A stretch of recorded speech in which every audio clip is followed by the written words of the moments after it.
those of you joining us, starting with Julian Awuma, who is a francophone. Francophones will be at half past. Donc pour les francophones, c'est dans 33 minutes. Right now, this is for anglophones, and welcome to Dr. Rajat Garg from India. Kojoro Seni is un autre francophone. C'est dans 27 minutes. Pardon, dans 33 minutes. I'm here, of course, with Charlotte Mbuh, also from the Geneva Learning Foundation. A pleasure to be here. We'll be starting in under 3 minutes. And yes, pour les francophones, c'est dans 33 minutes. So we have a lot of exciting news really following up. You may or may not know that the Geneva Learning Foundation was on its term break for a duration of 2 weeks. This is why you did not hear from us during these 2 weeks, but we were pleased to see lots of quality dialogue continuing on the Telegram channels and other in the Facebook and LinkedIn pages and so on. So thank you so much. We're really pleased. We missed you.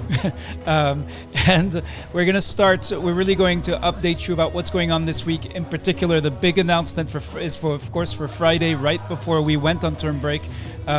We announced that something very special for the 26th of February 2021. So that's what we're going to go into in just under 2 minutes. See you then.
Welcome to you from Geneva, Switzerland. This is Reda from the Geneva Learning Foundation. I'm here, of course, with Charlotte Mbuh. How are you doing, Charlotte? Great, Reda, and I want to say hi and warm everyone that's following us on Facebook, Twitter, LinkedIn, and YouTube. Thanks, Charlotte. And indeed, I want to say hello. Let's look at a couple of the folks who are greeting us and who are rejoining us. As you may or may not know, the Geneva Learning Foundation was on term break for 2 weeks. So that's why you have not heard much from us, but we made some promises and we want to be held to them, and are going to update you today. So first of all, we have Dr. Rajat Garg. Warm welcome to you, Rajat. As well as some francophones. Donc pour les francophones, c'est à 30, just in case Chari Bakar, Kojoro Seni, or others are thought this was the time for the Anglophones. Henry Guam says, hello, everyone. This is going to be a very short update. We just want to get to the point. Charlotte has some questions. We're looking at your questions and comments, so don't just say hello, but really share what's on your mind. Ange from Central African Republic says, okay, I wait. Yes, thank you, Ange. Mary Goretti Akini says, greetings of the day, glad to be here. It's been long. We feel the same way. I don't know about you, Charlotte, but we need the term breaks because we really give everything we've got when we're not on break, and we need those pauses. They're very important for our team. Hello to Imam Wadabeyo, Amel El Taher. Good to see you again, Amel. We missed you too. Yes, and there is no platform without you and the many other participants who bring it to life. Samuel, joining from Ghana, welcome to you. Iyad Abdelgadir, who's connecting from LinkedIn. So I think most of us are on Facebook, but you're welcome. And we encourage you to join using whatever platform you are comfortable with. In fact, you can find us on YouTube, Twitter, Facebook, and LinkedIn. So wherever you may be, you are going to find the Geneva Learning Foundation. This is about really reconnecting with you. We do have some important, essential updates for you, and that's really what with Charlotte we're going to focus on. But we don't want to take the time to say hello. So Bernice, awesome. I think it's awesome that you're here with us. Sorry for the pun. Suchi Kapoor, good to see you here as well. Also connecting from LinkedIn. Pour Clotaire Condondo, c'est à 30, donc c'est à la demi. Moses Kudu from Nasarawa State, Nigeria. And all the way from Argentina is Maria Fernanda Monzon. Yes, good to be back. And good to have you back with us. And Maria, I can say truly, and I bet Charlotte would concur, that you are amazing together with all of the other people you're both the participants who attended the conference. And I know Charlotte has a question for me specifically about that, but also the members, especially the members of the organizing committee. So, Charlotte, do you want to kick off with your first question? And of course, we're looking to the questions of those of you who are watching this live stream. Yeah, definitely, Reda. And just to say, even though we're on term break and we missed you so much, we were looking at the various platforms and seeing the discussions that were going on. And so based on that, I'll be addressing some of the questions that are on your mind to Reda today. So my first question, Reda, is after the great Teach to Reach conference that we had, what's next? That is what we really want to know. What's happening on Friday exactly, and how is it going to work? All right, very good question. So just to get one thing out of the way for everybody, all right, we said that if you attended the conference, so you were actually there, you registered and you were there, you will be receiving within a few days the certificate of attendance. I think we just want to get that settled for anyone who's asking those questions. If you have colleagues who said, hey, I attended the conference, they said that on the 22nd we'd be getting certificates, where are they? So if you attended, now there are some certification requirements that we want to remind you of. Charlotte was going to ask me about that. She may be having connectivity issues. I'm not sure. Charlotte, are you still there? I'm here, Reda. I'm connected with you. All right. Okay. Yeah. So now that we have the business of certificates out of the way, as you know, if you attended the live session, the special update that we did on was it the 15th? The 12th of February. We announced that on the 26th, so that's this Friday, we would be opening the Teach to Reach Global Community of Action. So we are going to honor that. And on Friday the 26th, everyone who actually attended. So if you had connectivity issues, we'll come back to you, but we really want to focus initially on the people who are actually there. And you'll be receiving an invitation. It'll be as simple as clicking a button that will give you the registration information. There'll be a follow-up email you get after that.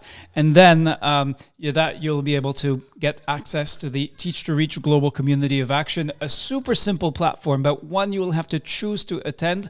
And we'll be sharing a lot of information first and foremost with the members of the Global Community of Action. The organizing committee, also known as the Global Council of Learning Leaders, will have a dedicated space through which they will be able to use to communicate. So that is happening Friday. And of course, the second big announcement that we made on the 12th was that following just this amazing success of the Teach to Reach conference, so many connections made between people, so much connected learning happening, that we're going to renew the experience on the 25th of January, 2022. And that's really just, those are the two big announcements that we want to reiterate. We are actually doing it and going forward as planned. So that's the first update we want to give you. Now, how is this global community going to help you? I think we have some really, really exciting activities. So we're going to, there's lots of platforms out there where not much is happening. Maybe there's, people are posting, a few people are commenting. We don't want to be one of those. And so we are going to offer, I'll give you two examples of exciting activities that we'll have on the Teach to Reach conference platform. The first one is that we all enjoy the remote coffee, so really the networking. So members of the Teach to Reach Global Community of Action, thinking once a month at least, will have a networking event. And you can spend a full hour, if you have it, really meeting other immunization professionals and discussing your immunization training issues, but also anything else that you might have on your mind. So that's one example. The second is really, we want the Teach to Reach conference community to help you with your immunization training challenges. So we'll be using the ITCH, the Immunization Training Challenge Hackathon methodology that we developed last year in Teach to Reach. We've now validated it. It's been evaluated and validated through research. And so we'll be offering at least once a quarter. We'll be calling on members of the global community to share, really asking you a simple question. What is your immunization training challenge? What is the training problem that you're trying to solve?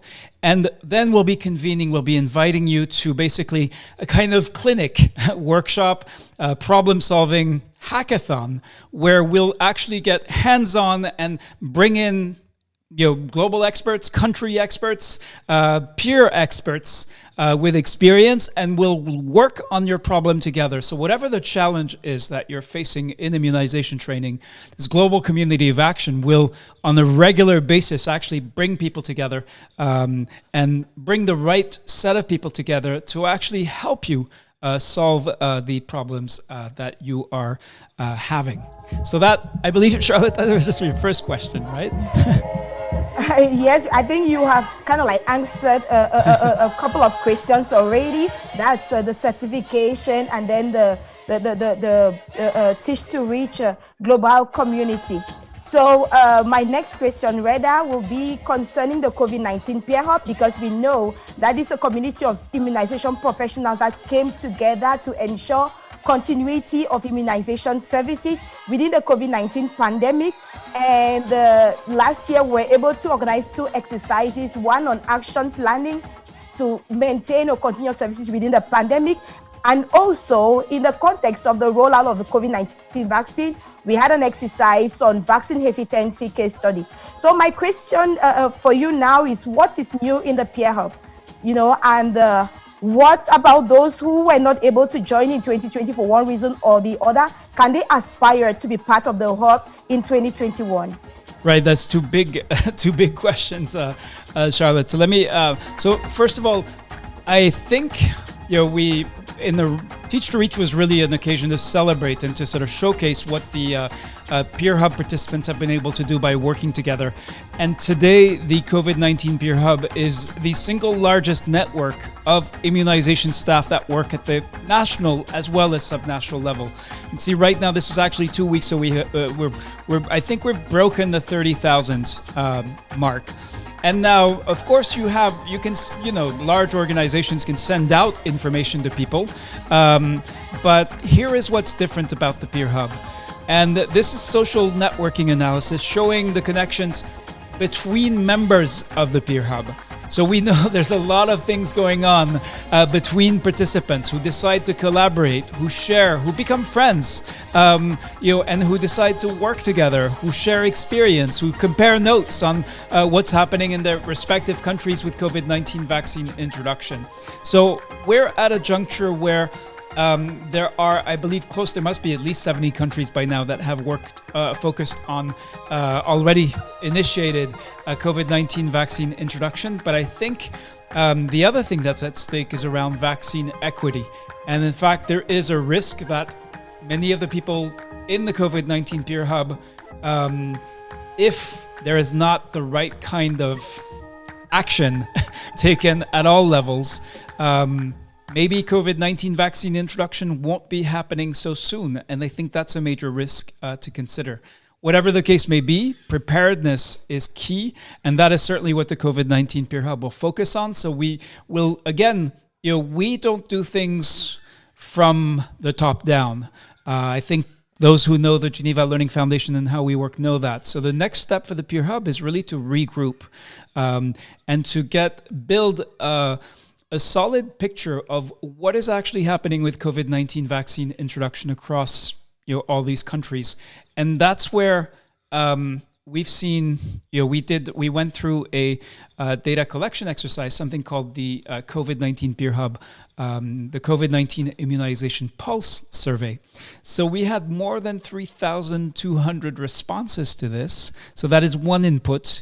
And then the next step is actually to meet with members of the Peer Hub and see who is still standing and what the needs are and how we then make progress together. You can see the obvious next steps could be to really focus again on action planning, but this time action planning in your context for COVID-19 vaccine introduction, followed up by the Impact Accelerator, which would mean you take your action plan wworking within what your Ministry of Health is asking you to do, and actually follow through with it, either on preparedness, so could be around communication, community engagement, testing, so sort of interacting with the community to get a sense of what the fears are, how to address them before the vaccine actually arrives in the country. That would be one possibility. But we won't do it without first discussing what the next stage would be, what next actions would be most helpful to you. There's a lot more to say, but I realize we're already at the 13-minute mark. So back to you, Charlotte. Thank you, Reda. And really, there is so much more to say, but many scholars have been asking questions about new courses and new learning opportunities. So what can you say to them in that regard? What learning opportunities does TGLF and partners have for immunization professionals in 2021, sorry. Right, that's a great question. Before that, Amel El Tahir has a comment, actually a question. Is there any future plan for an exercise like training vaccine hesitancy in context of COVID-19 vaccine? So a couple of things there. Some people who did the case study exercise in the COVID-19 Peer Hub in November, December 2020, actually were already focused on COVID-19 vaccine hesitancy. But that would be a logical one, would be not so much doing a case study, but actually doing an action plan and then doing the Impact Accelerator to support people in following through with it. So that seems like an obvious one, but there are other issues. And really, if in some countries, we're going to see how quickly a vaccine is going to reach, and if the ministries of health consider that there is a need to develop capacity, and specifically around this issue of hesitancy and how to really work with communities so that when the vaccine does arrive, it is correctly sort of understood, correctly assessed and accepted by the community. I just want to say hello to a few more people. Mariati Ramat, who says, excited to hear opportunity to get connected again. And then Steve Mwangi from Nairobi, Kenya. But I believe you're connecting from Addis Ababa in Ethiopia. So what are we talking about? Charlotte asked about what's next, really, at the Geneva Learning Foundation, of course. We have a number of programs. Immunization, for obvious reasons, has become the largest, most successful, the most critical one in in the middle of a pandemic with a vaccine that was put together, that was developed in record time. However, there are at least two other opportunities, and neither of them is about immunization directly. But both of them may interest, if not you, some of your colleagues. So the first one is on gender. And this is a course specifically for gender in emergencies in humanitarian contexts. So you can see here that this course, technically enrollment is now closed. This is not a subsidized course, so it does have a cost, which we encourage you to request your employer's support, your manager's support, so that you do not have to pay out of pocket. It is an intense course, an 8-week course, but actually better than me to talk about it, Charlotte has actually taken this course. What can you say, Charlotte? What is the value of this course for someone who works in immunization, such as yourself? The course was actually an eye-opener for me, first and foremost, because it gave me some experience as far as gender working in emergency and crisis situations are concerned, but also the question of gender and immunization. That is kind of like something I didn't really know much about, but getting to see things through the lens of women, men, boys, and girls. So to me, who's an immunization professional, if I were to be actively involved in immunization once again, I think the gender question will take an important place in the work that I do, Reda. Thanks, Charlotte. And so next we have radiation. So really, environmental health risks might seem, with the pandemic taking so much, occupying so much space because everyone is being affected by it. And of course, immunization staff are at the heart of the pandemic, be with Covid-19 vaccine introduction. We are working with the department at WHO that works on environmental health and have developed this course, which is actually in a way about community engagement. This is not for infectious disease folks.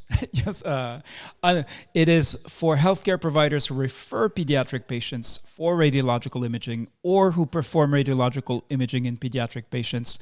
If you're in pre-service training, so if you're medical or dental school student, you may also apply. Now, there's only 5 days, 9 hours, 36 minutes. I always enjoy the timer, so precise to request the application. So how does it work?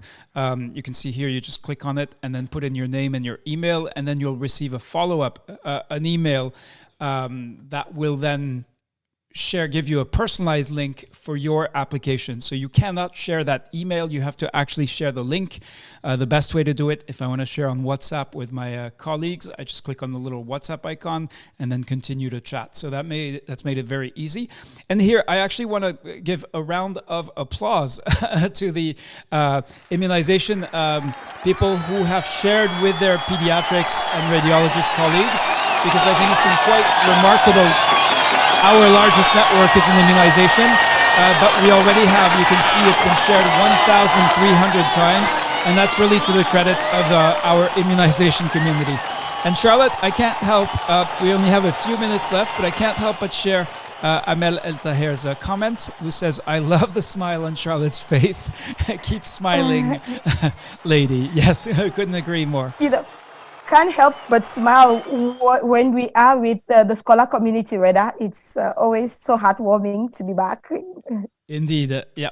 So the learning opportunities now, the last piece of information, which really we haven't announced anywhere. So I'm only sharing it in this live stream for those of you who are super dedicated to be, we don't announce these. So it's really, people then find them when they go on the Facebook page later. But really, if you were here for the live stream, so you all know about the WHO immunization. Well, it's not only WHO, but it is WHO and partners, the immunization agenda.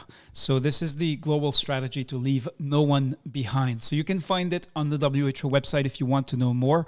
This is really the vision and then impact goals and priorities for this decade. So through 2030, what does the global community want to achieve with respect to immunization? So I'm very pleased that working with the Bill and Melinda Gates Foundation, with their support, and working with the World Health Organization, we have started to prepare, and we're actually having the first meeting with the subject matter experts from WHO this week. And the course on Immunization Agenda 2030 should launch on the 26th of April, which means that hopefully early March, we'll be sharing the course announcement first and foremost with the alumni and with the most active members of the scholar community. That's really where we will start with the call for applications. And many of you have taken scholar courses before, so you know the process. This time it is on a completely new approach. It is a successor to the global, to the GVAP, the Global Vaccine AP. Charlotte will remind me what the acronym stands for. For some reason, it escapes me. Yeah. Global Vaccine Action Plan. Thank you. Thank you, Charlotte.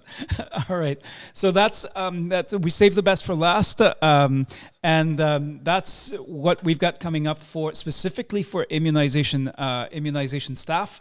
And also we are developing these other programs, and we actually really appreciate the way in which immunization folks have been sharing this. And in fact, I do have one last invitation really for everyone, because in addition to the course, so the course is super specialized, it's really only for people who are referring pediatric patients for radiological imaging, or who actually perform radiological imaging in children and teenagers.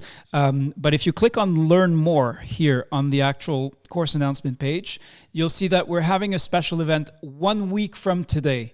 Now, you've only received the invitation if you expressed interest in the course, but I know many of you, the course is not for you, it's too specialized, but you're still interested and have a thirst to learn. And that's really why we are sharing, we are holding this special event. So the special event really is for everyone, especially if you're a health professional of any kind and you'd like to know more about this. I think there's quite a, this is about more than bedside manner. It's really about how health professionals, even on something sort of technical, costly, complicated, complex as, radiological imaging, it's still important to learn for health professionals to learn to engage with families, with children, to respect families, children, and their children, to respect communities, and to use the in this case, sometimes heavy machinery in the best way possible. It's not only about getting the use of the machinery right, it's also about the human beings involved. So that's very much what we're hoping to, why for the Geneva Learning Foundation this course is especially important. I think that's it, Charlotte. And you are muted. Definitely, definitely, Reda. So we'll just be looking forward to having everyone with us again on Friday. You bet. So Friday at 2 p.m. Geneva for Anglophones, and then 4 p.m. for Francophones, we'll be having another event really to walk you through the new community and to show you what that is like. That's it. I see some additional comments, so we're going to do a kind of rewind as we close this, and then we'll be starting with the Francophones in a couple of minutes. See you soon.